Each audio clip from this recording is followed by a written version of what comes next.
প্রিয় দর্শক আসসালামু আলাইকুম। আশা করি সকলেই ভালো আছেন। আমি আবু নাইম খান স্বাগত জানাই নতুন আরেকটি ভিডিওতে। আজকের এই ভিডিওটি খুবই মজাদার হতে যাচ্ছে, কারণ আজকের এই ভিডিওতে আপনারা জানতে পারবেন বাংলাদেশের জাতীয় চিড়িয়াখানাটি কিভাবে উৎপত্তি হয়েছে, কত সাল থেকে কাজ শুরু হয়েছিল, বাংলাদেশ জাতীয় চিড়িয়াখানাটি বর্তমান কোথায় অবস্থিত, চিড়িয়াখানাটিতে কতগুলো প্রজাতির প্রাণী রয়েছে এবং ভিতরে প্রবেশ মূল্য কত টাকা, তা নিয়ে আজকের এই ভিডিও। তো চলুন দেরি না করে আজকের এই ভিডিওটি শুরু করি। ঢাকা শহরের মিরপুরে অবস্থিত বাংলাদেশের জাতীয় চিড়িয়াখানা তথা ঢাকা চিড়িয়াখানা 191 প্রজাতির 2150টি প্রাণী রয়েছে। প্রধান প্রাণীর মিরপুর চিড়িয়াখানায় 191 প্রজাতির 2150টি প্রাণী রয়েছে।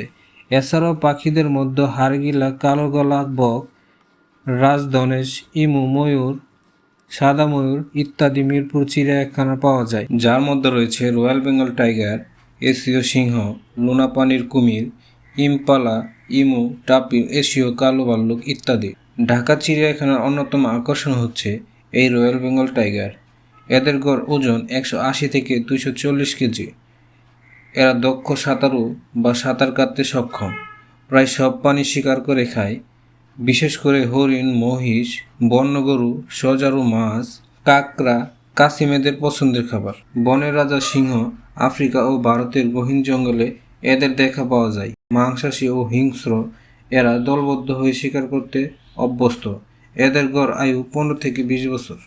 ঢাকা শহরের মিরপুরে অবস্থিত বাংলাদেশের জাতীয় চিড়িয়াখানার আয়তন প্রায় 75 হেক্টর। চিড়িয়াখানার চত্বরে 13 হেক্টরের 2টি লেক আছে। 19বিংশ শতাব্দীর শেষভাগে ঢাকা শহরের শাহবাগে তৎকালীন নবাবরা একটি ব্যক্তিগত চিড়িয়াখানা গোড়াপত্তন করেন। 1947 সালে পাকিস্তান সৃষ্টির পর বাংলাদেশ বা তৎকালীন পূর্ব পাকিস্তান একটি চিড়িয়াখানার অভাব অনুভব হয়। 50-এর দশকের শেষভাগে ঢাকার সুপ্রিম কোর্টের সামনে বর্তমান ঈদগাহ এলাকায় 4-5 একর জায়গা জুড়ে ছোট একটি চিড়িয়াখানা স্থাপন করা হয়। চিড়িয়াখানাটি একটি বড় পুকুর এবং পাড়ের খানিকটা জায়গা জুড়ে একটি বলাকা প্রদর্শন ছিল। সেখানে রাজহাঁস, পাতিহাঁস, শীতের পরিযায়ী হাঁস এবং অন্যান্য পাখি ছিল।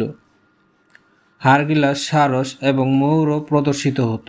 বানর, হনুমান আর হরিণ ছিল। সরীসৃপের মধ্যে অজগর ও কুমির ছিল প্রধান। ঢাকার একটি আধুনিক চিড়িয়াখানা স্থাপনের জন্য প্রথম সরকারি সিদ্ধান্ত নেওয়া হয় 1950 খ্রিস্টাব্দে। তৎকালীন কৃষি সহযোগিতা ও ত্রাণ বিভাগের এক প্রজ্ঞাপনের মাধ্যমে ঢাকার উপকণ্ঠে একটি চিড়িয়াখানা ও উদ্ভিদ উদ্যান স্থাপনের ঘোষণা দেওয়া হয়। সে বছর 26শে ডিসেম্বর প্রস্তাবনাটি চূড়ান্তভাবে ঘোষিত হয়।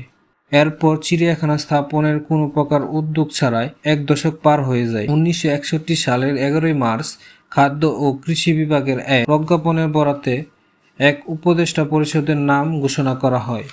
এ পরিষদের কাজ ছিল প্রস্তাবিত চিড়িয়াখানা উদ্ভিদ উদ্যান স্থাপন ও ব্যবস্থাপনার ব্যাপারে সরকারকে পরামর্শ দান। তৎকালীন পশুপালন সার্ভিসের পরিচালক এই পরিষদের সদস্য সচিব হিসেবে নিয়োগ লাভ করেন। ঢাকা শহরের মিরপুরে অবস্থিত বাংলাদেশের জাতীয় চিড়িয়াখানা আয়তন প্রায় 75 হেক্টর। চিড়িয়াখানা চত্বরে 13 হেক্টরের 2টি লেক আছে। জাতীয় চিড়িয়াখানা প্রতি রবিবার বন্ধ থাকে, তবে রবিবার সরকারি ছুটির দিন হলে সে রবিবার চিড়িয়াখানা খোলা থাকে। গ্রীষ্মকালে এপ্রিল থেকে অক্টোবর মাস পর্যন্ত সকাল 9টা থেকে বিকাল 6টা পর্যন্ত খোলা থাকে এবং শীতকালে নভেম্বর থেকে মার্চ মাস পর্যন্ত সকাল 8টা থেকে বিকাল 5টা পর্যন্ত খোলা থাকে। 2 বছরের বেশি যে কারোর জন্য মেইন গেট প্রবেশ করতে টিকিট মূল্য 50 টাকা। জু মিউজিয়ামে প্রবেশ করতে টিকিট মূল্য 10 টাকা। 2 বছরের কম বাচ্চাদের জন্য কোনো টিকিট লাগবে না। এছাড়াও স্কুল, কলেজ এবং ইউনিভার্সিটির স্টুডেন্ট এর ক্ষেত্রে প্রবেশ টিকিট মূল্য অর্ধেক। সেই ক্ষেত্রে নিজ শিক্ষা প্রতিষ্ঠানের আইডি কার্ড দেখাতে হবে। বাংলাদেশের রাজধানী ঢাকার বিভিন্ন স্থান থেকে বাংলাদেশ জাতীয় চিড়িয়াখানাগামী বাস চলাচল করে। এছাড়া নিজস্ব পরিবহন, ট্যাক্সি, সিএনজি কিংবা প্রাইভেট কারে ভাড়া করেও চিড়িয়াখানায় যেতে পারেন। চিড়িয়াখানার সামনে বেশ কিছু খাবারের দোকান রয়েছে, চাইলে সেখানে খেতে পারেন। তবে অবশ্যই খাওয়ার পূর্বে খাবারের মূল্য সম্পর্কে নিশ্চিত হয়ে নিন।